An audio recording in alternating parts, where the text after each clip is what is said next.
Bom, esse acho que é o vídeo mais polêmico que a gente já fez aqui no canal.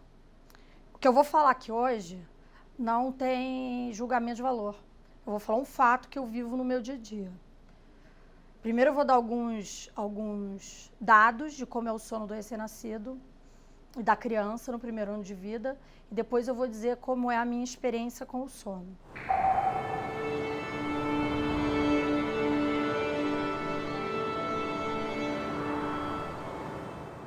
Quando nasce ali nos primeiros dias, o sono é horroroso, né? Porque muito silêncio, aquela coisa toda, aí a gente orienta a mãe a dar o banho de chuveiro, né, com o pai logo antes de ir para a cama, no horário que a mãe dorme. E aí a criança começa a dormir 3 horas seguidas, 4 até 6 horas nessa primeira perna, e geralmente depois acorda a cada 2 ou 3 horas até o final da noite.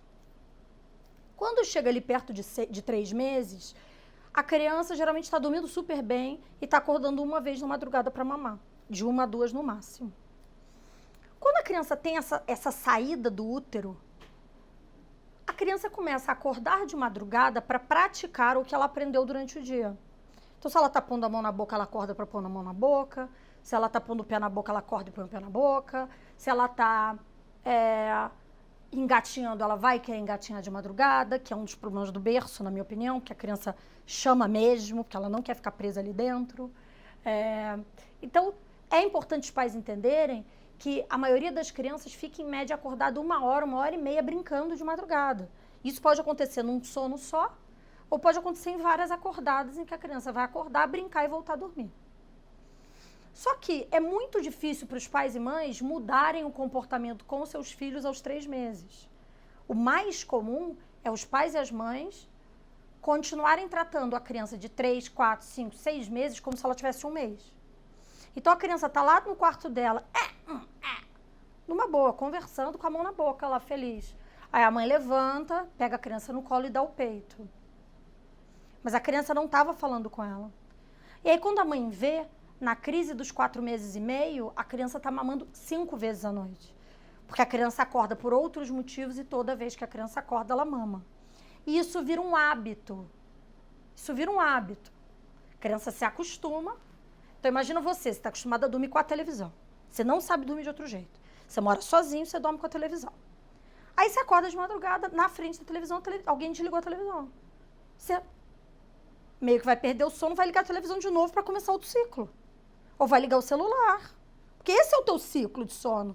O teu ciclo de sono é assistir um vídeo, ou ler um livro, se você tem insônia. Esse é o teu ciclo de sono. Quando a criança está sugando para dormir, ela fica com sono porque está sugando. Então, a mãe deu o banho, vai dar o peito. A criança sai do banho, chora, porque está saindo do banho, está pau da vida. Aí, bota ela no peito. Ela tava sem sono, ela estava numa nice. Aí, conforme ela vai mamando, ela vai ficando com aquele soninho. Então, o sono veio porque ela estava sugando. Assim como acontece no caso da chupeta. Eu pus a chupeta no cara, o cara fica ali. A hora que pega no sono, o cara solta a chupeta. Tudo bem. Aí vai acontecendo isso. A criança começa a se acostumar, principalmente no segundo semestre de vida, onde acontece a separação psíquica entre a criança e a mãe, que é a angústia de separação, que todas as vezes que eu acordo, eu preciso mamar para voltar a dormir. Só que a criança, às vezes, acorda 10 vezes numa noite. Acorda de hora em hora, uma telecena. Aí vai vendo a cena. Então, o que acontece... Essa é a minha vida. Agora eu vou dar um relato a toda a constelação de qual é a vida da Silvia que vos fala. A pessoa entra no consultório, senta, tô aqui, a pessoa tá ali. Não, vim aqui porque meu filho, ele tá impossível. Ele só quer ficar no peito. Eu chego aí o filho tem 1 ano e meio. Ele acorda mais agora do que quando ele tinha 3 meses. Meu filho, ele arranca a minha roupa onde eu tô. Aí meu consultório é cheio de brinquedo. Aí o cara quer ir brincar? Não, ele quer ficar pendurado no peito 1 hora e meia de consulta. Ele não quer brincar. Porque ele prefere ficar no peito. E aí a mãe põe a culpa nele. Que é aí que eu quero chegar. Vocês todos têm que entender que são vocês que estão criando esse hábito. Não é uma necessidade da criança. É uma necessidade de vocês que a criança durma rápido hoje. Os pais são extremos, ainda mais a geração de hoje, são extremamente imediatistas. Então, eu quero que você durma hoje. Eu não quero saber como é que você vai dormir daqui a um ano. Quero que você durma hoje. Então, eu dou o peito porque aí você dorme hoje. Só que aí amanhã o que eu vou ter que te dar? O peito, legal. E depois de amanhã, o peito. Aí chega um dia que não tá mais legal pra mim. E aí eu começo a reclamar. Mas quem instituiu esse hábito? Eu! Então eu não posso ir no consultório do pediatra e falar que o meu filho é um mala sem alça? Porque ele quer mamar toda 257 vezes de madrugada? Se quem instituiu esse hábito fui eu. Fui eu. Então qual é a cura para essa situação? Então vamos lá.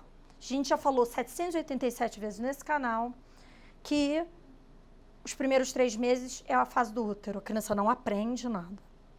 A criança basicamente mama e dorme. Legal. E é uma fase muito difícil para a mulher que acabou de virar mãe. Além dela ter medo do filho não mamar, do filho passar fome, do filho estar com fome, e estar muito cansada, a vida muda, vira de cabeça para baixo. Você tem um parceiro que em 99% dos casos, quando seu filho chora, ele fala, acho que ele quer mamar. Então eu, parceiro, não dou conta do choro do meu filho. Eu não consigo ninar ele até ele dormir. Eu mesmo fico 3 minutos com ele no colo e já passo ele para você. Então, quer dizer, fazer ele dormir é sua responsabilidade de mãe. Aí quando nosso filho tem 1 ano, e aí você já quer fazer ele dormir, né? Porque ele é legal, ele já tá começando a brincar, ele já tá falando papai. Aí você vai lá posar de gostosão, vou lá fazer ele dormir. Aí ele olha pra tua cara, pra tua fuça e começa a chorar. E não quer você nem pintado de ouro, nem cravejado de brilhante. Aí você vai no consultório da pediatra falar que você está se sentindo invisibilizado. Sim, o peito invisibiliza o pai, o peito invisibiliza a mulher. Aí a pessoa lá vai escrever lá no comentário, a Silvia odeia o peito. Não, a Silvia adora o peito. Esse é o problema. E eu quero que as mulheres tenham prazer em amamentar. E consigam amamentar por pelo menos 2 anos. Só que a minha realidade, e olha que a minha realidade é paciente parido, que tá afim, a minha realidade é excesso no primeiro ano, e aí o jogo muda, o cara começa a andar, ele vira dono da situação, e aí ele toma frente. Não sou mais eu que tô dando peito pra tudo, é você que tá pedindo. E aí eu sinto que você tá mandando no meu corpo, e aí a mulher começa a se incomodar. Mas ele só quer mamar, ele só quer passar o tempo todo no peito, ele arranca a minha roupa. É uma minoria das mulheres que leva isso de boa. A maioria das mulheres, dá 1 ano e 2 meses, começa um discurso assim. Eu tô querendo desmamar porque tá impossível, tá insuportável a nossa relação. Ele não fica com o pai, ele não dorme com o pai, ele só quer eu de madrugada, ele tá viciado. Então, assim, eu acho que essa conversa tem que ser trazida hoje aqui para as pessoas pensarem em casa. Que a gente cria os hábitos dos nossos filhos. O nosso filho de 2 meses e meio, 3 meses é virgem de aprendizado. Se eu ensinar que ele dorme no colo, ele dorme no colo. É óbvio isso. Como é que a criança vai para a escola? Aí começa a palhaçada. A criança vai para a escola, dorme, que é uma beleza. Engatinha até o colchãozinho, deita e dorme. E em casa, só dorme no peito. Aí a mãe chega à belíssima conclusão de que a criança é chata com ela. Aí o marido fica assim na consulta. Quando você não está em casa, não tem nada disso. Começa uma competição para ver com quem que a criança é mais legal. E que a mãe está deixando a criança chata. E aí a mãe vai dando ali 1 ano e 2 meses. A mãe começa a perceber que a criança não quer ela, mulher. A criança quer o peito. Que a criança está nervosa, um abraço materno não basta, é o peito que basta. E isso machuca muitas mulheres e não há espaço nesse meio para essa discussão. Esse meio que eu vivo é o meio que todas as mulheres têm que se sacrificar, acordar 70 vezes de noite, que isso é o normal. Legal, isso pode ser o normal, mas muitas mulheres não querem. E não é menos mãe por isso. importante as mulheres conhecerem as consequências das suas ações, a consequência do imediatismo na criação. Quando a gente está criando alguém, a gente não pode pensar que o mundo está acabando hoje, que o mundo vai acabar no almoço, que ele tem que comer todos os grupos alimentares até meio-dia e que ele tem que dormir. Aí começa uma maluquice. Não, porque se eu não der o peito, ele não dorme. Mas você quer dar o peito? Não, não quero, mas aí eu tenho que dar, porque senão ele não dorme. Você quer me convencer que ele vai ficar acordado? Se você morrer hoje, lascou, não dorme nunca mais na vida. Vai ficar insônia por causa da vida. Vamos publicar esse caso. Então, e é engraçado, porque a mulher se sente fazendo o peito de chupeta, ela não queria dar a chupeta, só que aí ela tá presa nessa situação, em que ela vê que a criança faz o peito de chupeta.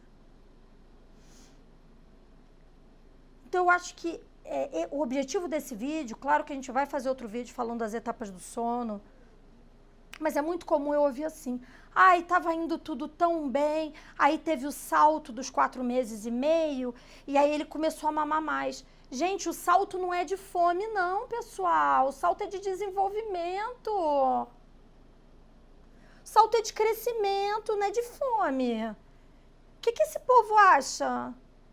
Mas o que é isso? A criança quer ficar acordada brincando e eu quero que você durma. Quero que você não me dê trabalho. Essa é a verdade, eu sei. Só que se eu tô em casa 6 meses com você e aos 4 meses e meio eu já tô cansada, você imagina aos 8, quando eu voltar a trabalhar? E você me acordar 10 vezes à noite? Você entende? A gente não mora nesse mundo irreal em que as mulheres ficam 2 anos em casa com seus filhos, podendo passar a madrugada acordada. E é por isso que as mulheres fazem isso.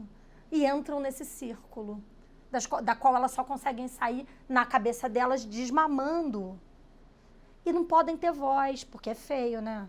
Você tem que querer amamentar o dia inteiro, todo dia. Então, eu acho que esse vídeo é para contar como é a situação dentro do consultório, no espaço que as pessoas podem falar de fato o que elas sentem. E eu acho que falta um pouco de empatia, se colocar no lugar do outro. É fácil eu escrever um livro dizendo que você tem que acordar 70 vezes para amamentar na madrugada. É muito fácil eu escrever esse livro. Não sou eu que estou indo lá. Eu estou bonita na minha cama deitada, penteada no ar-condicionado. Então, acho que a gente tem que abrir um espaço para discussão.